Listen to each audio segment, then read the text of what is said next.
Fala pessoal do Emaster, tudo certo com vocês? Bem, espero que todos tenham mandado muito bem na maioria dos vestibulares que já prestaram. Já foi Enem, já foi VUNESP, já foi FUVEST, enfim, basicamente quase todos os vestibulares foram, mas sempre tem alguns aí que com certeza vocês estão de olho. As segundas fases ainda vão acontecer, então é bom a gente ter em mente ainda alguns temas de filosofia e sociologia, manter aí a mente lubrificada para o que vier. Resolvi pegar para vocês hoje um tema que vai dialogar com várias questões. A gente sabe que não é um costume, sobretudo em medicina, de cair aí filosofia, sociologia em segunda fase, mas você pode se deparar com uma redação, com algo que geralmente envolve um pouco de problemas contemporâneos. E quando você quer utilizar um argumento filosófico, falando de problemas contemporâneos, você vai ver que na filosofia isso toca a questão da essência humana, do existencialismo humano no pleno século XXI. Então, como que nós estamos vivendo hoje? Dialoga um pouco com aquela aula que já foi dada sobre pós-modernidade, mas a gente pode ampliar aqui para você entender e conseguir reverter isso aí para um argumento filosófico que vai entrar na sua redação. Condição humana no século XXI. Claro, então, que a gente tem que passar por conceitos de modernidade, contemporaneidade e, claro, porque eu sou um dos professores que acredita que existe a pós-modernidade, tem gente que não acredita, não concorda, historiadores, sociólogos, professores. Eu acredito que nós vivemos, sim, na chamada pós-modernidade, esse período após a Segunda Guerra Mundial. Falar então de condição humana nos dias de hoje, a gente tem que passar por esses períodos históricos, né? A modernidade, ela começa ali a partir, a gente pode colocar por volta ali do Renascimento, então, século XV, século XVI, isso para a história, tá? Porque se você vai para as artes, por exemplo, modernidade tem a ver com modernismo, é século XIX. Vamos aqui ficar com o recorte histórico. Então, século XV, XVI, a gente vê um salto, eurocentrismo, a Europa colocada num pedestal material, cultural, científico, já começa ali essa história da Europa. Passamos para a contemporaneidade, em grande parte idealizada, né, teoricamente, pelo iluminismo no século XVIII. Ali começa em 1789, é o referencial que nós temos, né, a Revolução Francesa, e a contemporaneidade se estende até a Segunda Guerra Mundial. 1945 vem a Segunda Guerra Mundial, acaba a Segunda Guerra Mundial, na verdade, nós mergulharíamos então num outro período histórico. Esses períodos, eles vão mudando sistematicamente a forma de nós enxergarmos o mundo, do ser humano se colocar no mundo. Então, se nós somos, em grande medida, como diz na sociologia de Durkheim e tantos outros, um reflexo do meio, um reflexo dos impulsos da sociedade sobre nós, ou até na filosofia, né? A gente vê isso no Merleau-Ponty, ali nos fenomenológicos existencialistas. Eu sou um reflexo do meu corpo, ou eu sou o ser aí, do Heidegger, sou um ser posto no mundo, então o mundo ajuda a compor quem eu sou também. Enfim, eu me moldo de acordo com o meu tempo histórico. Não dá para comparar, então, um homem medieval com um homem pós-moderno, né? Os influxos que esse indivíduo vai receber moldam ele completamente diferente aí do seu período histórico, né? Aqui ou aqui. Gente, na modernidade a gente sabe que coisas como razão, ciência, laicidade começam a circular. Vamos colocar aqui também o clássico antropocentrismo. São características que já começam a despontar lá no modernismo com o renascimento, né? Modernismo, modernidade, porque senão vocês vão confundir com o modernismo das artes. Razão e ciência substituindo a religião.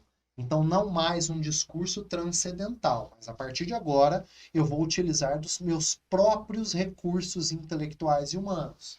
Isso, obviamente, só se acentua na contemporaneidade. Se você vê a defesa que o Kant faz da razão, você vai ver como que eles levaram isso ao extremo. Século XIX entramos com o positivismo, que também faz essa defesa de um materialismo radical, utilizar apenas o que nós temos de recurso material à nossa disposição para entender a vida e a nós mesmos.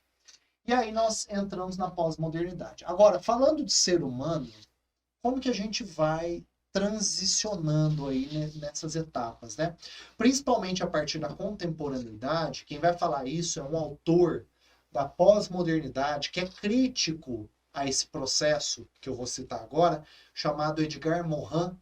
O Edgar Morin, ele fala que a partir ali do século XIX, o ser humano passou a ter só cabeça, esqueceu que ele tinha corpo. Né? Essa defesa exacerbada da razão, da ciência, separou o homem da natureza. A gente começa a olhar para a natureza como uma fonte de recursos, de grana, algo a ser dominado para o conforto, para a proteção, para o usufruto do ser humano. Então, os animais e nós somos seres humanos.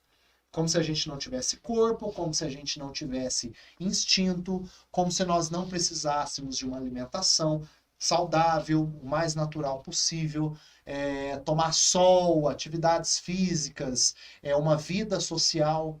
Nós criamos, se você parar para pensar, né, uma reflexão que uma vez eu vi e achei muito interessante. A cidade é um ambiente artificial.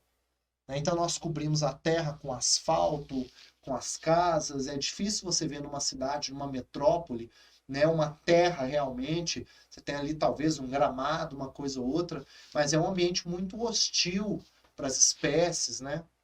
Animais, etc. Então é um ambiente artificial. Nós passamos a viver nesse ambiente artificial, com luz artificial, com climatização artificial, sem esse contato com a natureza, com poluição, né, com uma vida social que vai se deformando nessas grandes metrópoles. Então a gente vai criando outro estilo de vida, puxado por essa crença, né, na razão e na ciência e tudo mais. Tudo bem, é a própria ciência que está dizendo para a gente, ó, vamos recalcular a rota. Esse caminho que vocês estão seguindo, esse caminho, olha os estudos médicos apontando os impactos desse tipo de alimentação, né, da falta aí de sol, enfim, na nossa qualidade de vida. Qualidade, expectativa, saúde mental, produção hormonal, a importância do sono, enfim, uma série de questões, né, que é a própria ciência que está se resgatando agora e nos alertando. Então, esse homem, primeira coisa, é se separar da natureza. Aí, como desdobramento, ele separa a mente do corpo, né, como se não fosse um corpo orgânico, um corpo de um mamífero que tem aí essas necessidades. Aí a gente começa a fragmentar os saberes. Né, isso até quem puxa é um pouco antes. O René Descartes é o primeiro, lá na sua dúvida metódica, né, a colocar que primeiro a gente separa em áreas, uma dúvida, um conhecimento, vai analisar em partes. Ele não estava dizendo que cada pessoa vai analisar uma parte, era uma pessoa só ia dividir em partes. Mas era natural que, conforme essas ciências vão avançando, uma pessoa não dê conta de tudo. Então a gente cria a especialização. O cara é especializado nessa área, naquela, tal. Uma divisão geral, a gente fala, eu sou de humanas, eu sou de exatas, eu sou das biológicas, eu sou... Isso já é uma divisão. Mas a gente perde com isso, né? Você vai ser um cientista, você vai ser um médico que não entende de sociologia, que não entende os impactos da sua profissão na sociedade, que não entende o que é ser um médico, a importância da saúde pública, a importância de uma abordagem médica humanizada. Então você vai tirar a filosofia, a sociologia, a história, vai jogar fora, né, e vai ficar só no olhar científico técnico. Isso vai ter impactos. Quem é de humanas, eu, professor, desconsiderar, né, estudos da biologia, que inclusive influenciaram muito, né, nas humanas. Então você pega a sociologia, que foi inteira baseada no método do Darwin, da biologia, da evolução das espécies e tudo mais. Então, assim, eu perco muito se eu não tiver, pelo menos no meu horizonte, uma noção, né, do que é uma bomba atômica, e que aí eu vou casar com a Segunda Guerra Mundial, e tantas outras coisas. A corrida por ciência, por por produção, por tecnologia na Guerra Fria. Então, essas coisas elas precisam dialogar. Nós perdemos tudo isso. Então, Edgar Morin ele vem apontar esses seres desconexos, desterritorializados e todos os impactos que isso causa. Uma sociedade voltada para um consumo exacerbado, para uma afirmação individual exacerbada. E aí nós entramos em problemas muito contemporâneos, muito século XXI mesmo. Olha as temperaturas, né? Esse ano de 2023 é o ano de recorde das temperaturas na história do planeta. Desde que a ciência consegue catalogar e medir, esse foi o ano mais quente da história da humanidade. Tem teorias da conspiração, etc. Mas o fato é que não dá para negar que a poluição e o manejo que nós temos feito dos recursos naturais tem uma relação direta com isso. Então, como que nós vamos solucionar isso? Não conseguimos por enquanto. A gente não encontrou porque esbarra no consumo. Esbarra não só no consumo, mas esbarra na minha afirmação individual. Então, beleza, lindo, eu quero que diminua a poluição. Ninguém tem essa consciência que é o aumento da poluição dos rios, do ar, da atmosfera, etc, né? Mas, fez 18 anos, você vai deixar de ganhar seu carro para andar de bicicleta, se você tiver condição? Seu pai quer te dar o carro. Não, eu vou andar de bicicleta porque tem a poluição, vou andar de transporte público, esbarra nessas coisas. Eu quero que o mundo melhore, mas eu quero continuar trocando meu celular, meu computador, né, minhas roupas, etc., do mesmo jeito. E, na verdade, eu quero mais, né? Eu quero ter o padrão de consumo de um estadunidense, né, de um japonês, de um europeu, que é um padrão. Se o mundo inteiro consumisse dessa maneira, o planeta Terra precisaria ser 5 vezes maior para conseguir abastecer em todos os gêneros aí consumidos. Então, nós esbarramos nesse ponto. Vocês percebem, então, que isso é reflexo do tipo de cultura que vem sendo construída nos últimos séculos? De afirmação material, individual, né? De desconexão do homem com a natureza. É interessante porque nós saímos de um período, vamos tratar ali da Idade Média. Vocês podem perceber que várias histórias da Idade Média tratam a floresta como um lugar encantado, um lugar de mistérios, né? Um lugar místico ali. Estou falando que a gente tem que ter essa relação de entidades místicas e fadas e duendes e deuses e etc. Não é isso. Mas o ser humano saiu de um patamar de veneração para um patamar de objetificação, de materialização completa. Então a Amazônia não é um reservatório da riqueza do planeta Terra, né, que a gente pode estudar e pode gerar riquezas, medicamentos e tanta coisa ali, né, com sabedoria, com conhecimento, pode ser utilizado. Muitas pessoas olham para lá e veem terra, possibilidade de petróleo, possibilidade de minérios, madeira, né? Então, é essa objetificação, melhor dizendo, né, dos recursos naturais, dos oceanos, dos peixes, tem levado a gente até esse momento, né? Nós perdemos, de certa maneira, um projeto civilizatório, né? Nós estamos indo para qual direção? Male male, bem ou mal, o último grande projeto civilizatório que a humanidade foi capaz de construir foi o projeto iluminista. É uma crença de que a ciência levaria ao progresso, de que a razão levaria a gente a um patamar superior. Isso ruiu, principalmente com a Segunda Guerra Mundial, com os efeitos colaterais desse eurocentrismo. E agora nós estamos indo para qual direção? É a ciência, é a tecnologia? Então a gente se perde, de certa maneira, nessa afirmação individual, né? Reforçado, obviamente, aqui a gente vai casando todos os temas, por redes sociais, né? por essa possibilidade de construir um mito pessoal, é a mitologia particular, né? Eu construo a minha imagem ali no meu Instagram. E é interessante, a gente já conversou sobre isso em outras oportunidades, ali em pós-modernidade, Bauman e tudo mais, mas é interessante a gente parar para pensar que a gente tem a possibilidade ali de construção de uma imagem pessoal. Coisa que aqui no mundo real não existe. Ou existe male-male, né? Vai exigir um pouco mais essa atuação. Aqui a pessoa vai ver se eu, enfim, se eu sou alto, se eu sou baixo, o filtro no máximo aí é uma bela de uma maquiagem, ou enfim, algum recurso, um óculos, tal. Mas assim, na internet isso é muito fácil de ser feito. E eu mostro só aquilo que eu quero, com o filtro que eu quero, com a legenda que eu quero, com uma trilha sonora, né? É interessante que isso, até a escola de Frankfurt fala sobre isso, né? É a espetacularização do cotidiano, né? A gente tenta simular e emular na nossa vida particular aquilo que existe apenas no campo da arte. Então, quem nunca viu um filme aqui, você pega, sei lá, um Resgate do Soldado Ryan, né, o Desembarque na Normandia, e aí tem uma sonoplastia, efeito sonoro e visual. Você pega aquela música naquele momento que encaixou e a pessoa está vindo. Então, a gente tenta simular isso na nossa rede, colocando uma música associada à nossa foto, com uma legenda, com a pose. É um campo de artificialidade. Mas, voltando, novamente, essa afirmação absolutamente individual, né, que nós vivemos hoje em dia. Uma vez caiu numa prova do Enem, se eu não me engano, sobre o narciso pós-moderno. E aí a gente tinha que fazer a seguinte análise. O narcisismo original, vamos pegar o narcisismo, não o narcisismo da psicanálise, mas o mito de Narciso.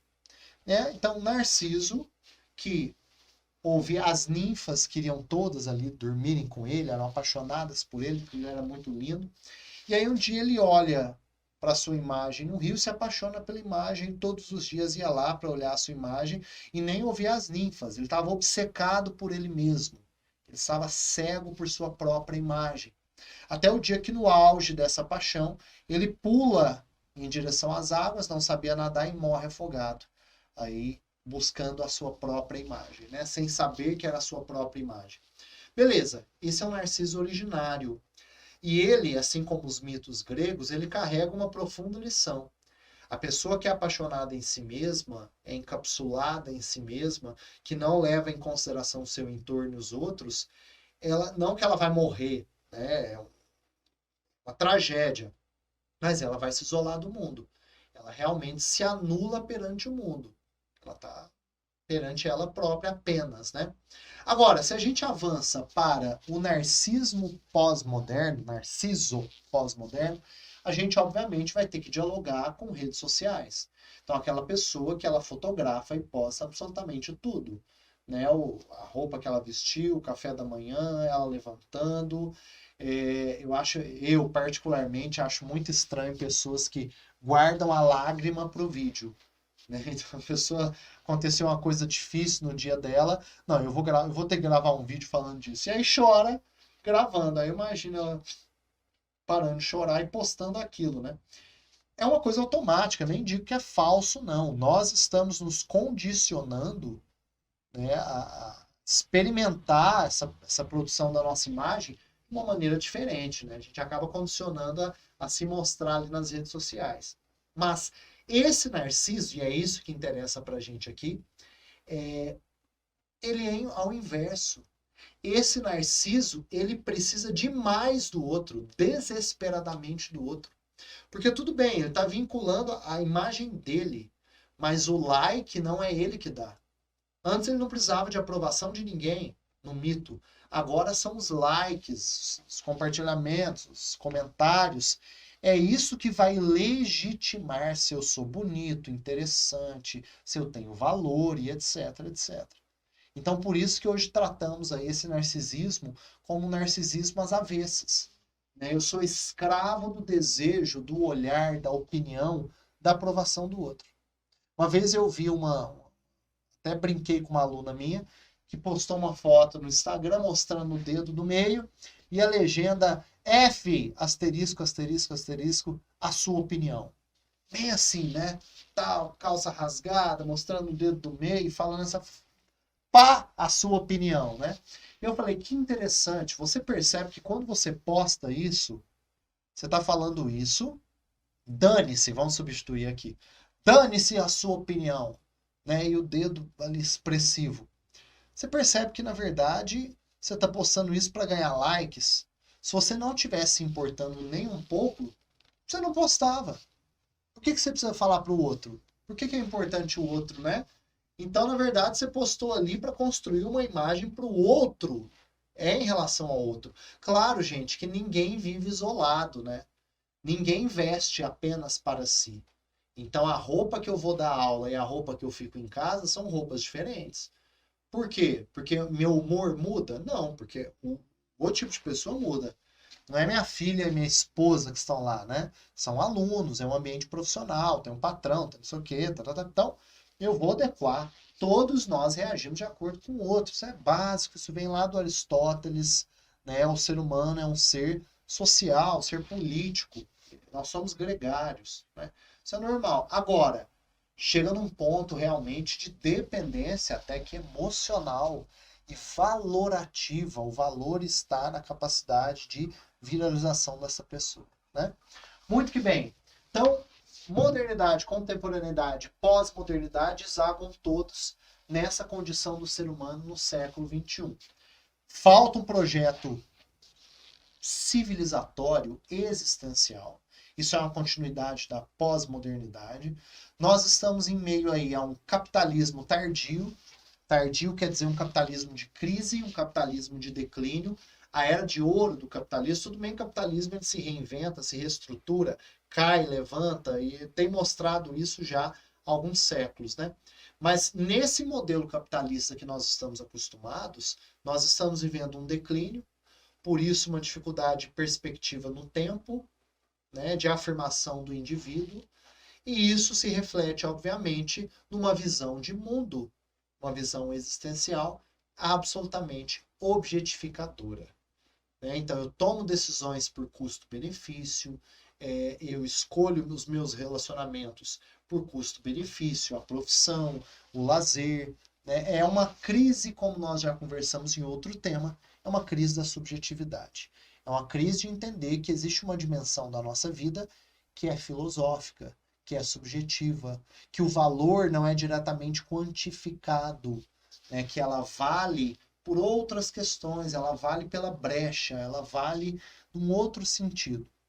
Uma sociedade dessa, obviamente, é um prato cheio para que nós desenvolvamos doenças de saúde mental. Né? Então, depressão, etc. Essa relação objetificadora com a vida, competitiva e individualista, só pode levar à solidão, ao isolamento e ao adoecimento dessa sociedade.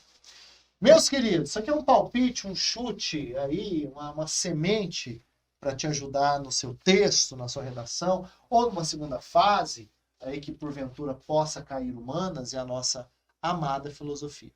Espero que sirva para vocês e a gente vai se vendo aí, mesmo com o ano finalizando. Um abraço para todos e até a próxima aula.